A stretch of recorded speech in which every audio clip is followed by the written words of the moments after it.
into the darkness outside through the window next to his bed, trying to make sure that there was no movement of dark shapes in the vicinity. Vicinity means the nearby area, आसपास का area. Dark shapes refers to the shapes of ghosts. तो हर रात को महेंद्र खिड़की से बाहर झांकता था ये देखने के लिए कि बाहर भूत तो नहीं है.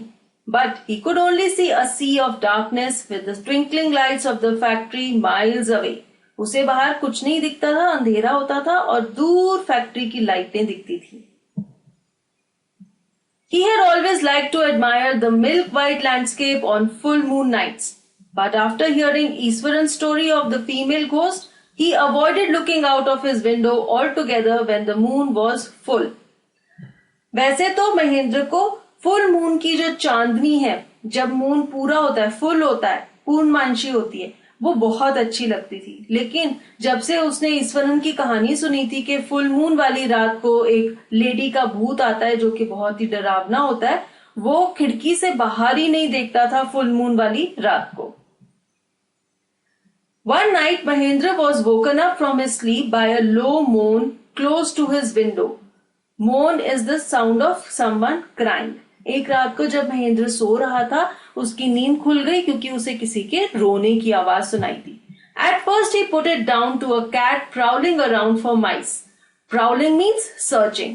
पहले तो महेंद्र ने सोचा कि किसी बिल्ली की आवाज है जो कि चूहे ढूंढ रही है. But the sound was too guttural for a cat. Guttural means it was too harsh. ऐसे लग रहा था कोई गले से बहुत ही हार्श और हैवी आवाज निकाल रहा है और ऐसा लग रहा था कि ये बिल्ली की आवाज नहीं हो सकती. He resisted the curiosity to look out lest he should behold a sight which would stop his heart. Behold means see. Mahendra curious था, वो खिड़की से बाहर झांकना चाहता था और देखना चाहता था कि बाहर क्या है, लेकिन उसने अपने आप को रोका क्योंकि वो नहीं चाहता था कि वो भूत को देखे और उसका दिल रुक जाए और वो मर जाए. But the wailing became louder and less feline. Wailing means again the crying sound. Feline means relating to cats or other members of the cat family. Feline word का मतलब है जो related to cats होता है.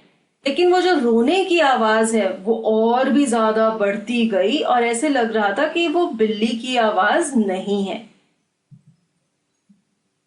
He could not resist the temptation anymore.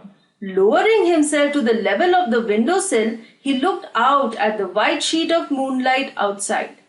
There, not too far away, was a dark, cloudy form, clutching a bundle.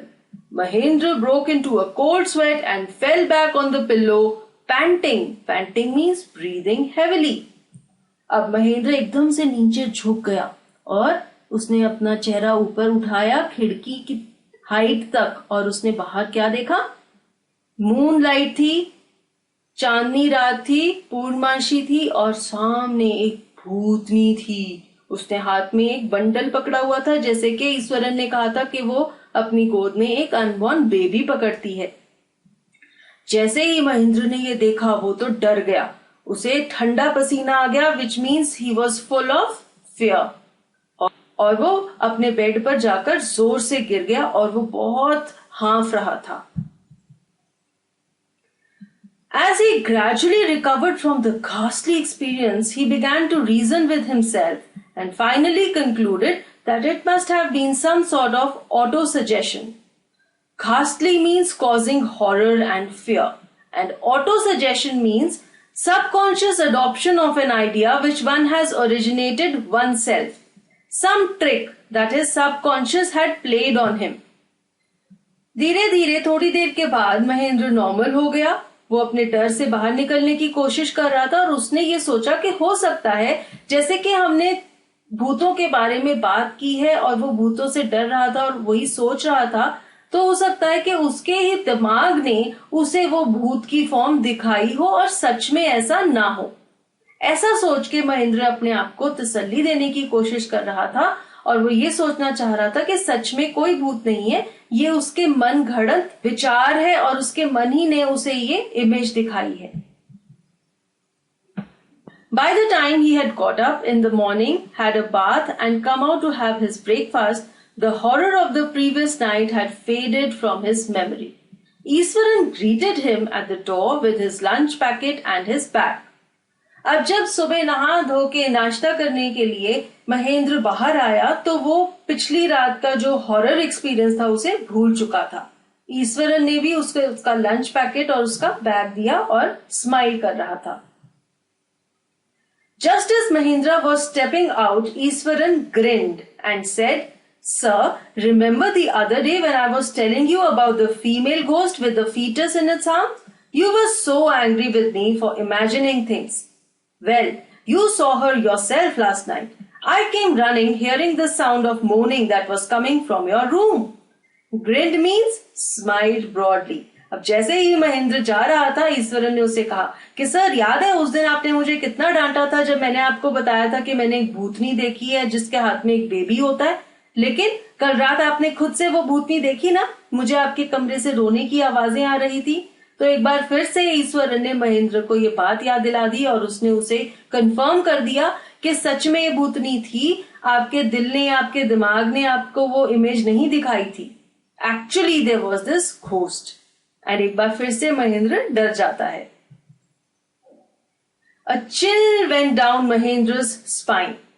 Chill went down Mahendra's spine का क्या मतलब है? वो फिर से एक बार डर गया। जब आप डर जाते हैं, घबरा जाते हैं, तो आप ये एक्सप्रेशन यूज कर सकते हैं, A chill went down my spine. He did not wait for Iswaran to complete his sentence. He hurried away to his office and handed in his papers, resolving to leave the haunted place the very next day. Resolving means deciding. Haunted place means a place which is visited by ghosts. तो महेंद्र ने ईश्वरन की बात भी नहीं सुनी, वो फटाफट अपने दफ्तर गया और उसने अपना रेजिग्नेशन दे दिया और उसने सोचा कि मैं तो ऐसी जगह पर नहीं रहूंगा जहां पर भूत रहते हैं। तो ईश्वरन ने उसे ये श्योर कर दिया था कि यहाँ पर भूत है और इसलिए महेंद्र ने ये डिसाइड किया कि वो इस फैक्ट्री एरिया में नहीं रहेगा जहां पर भूत आते हैं।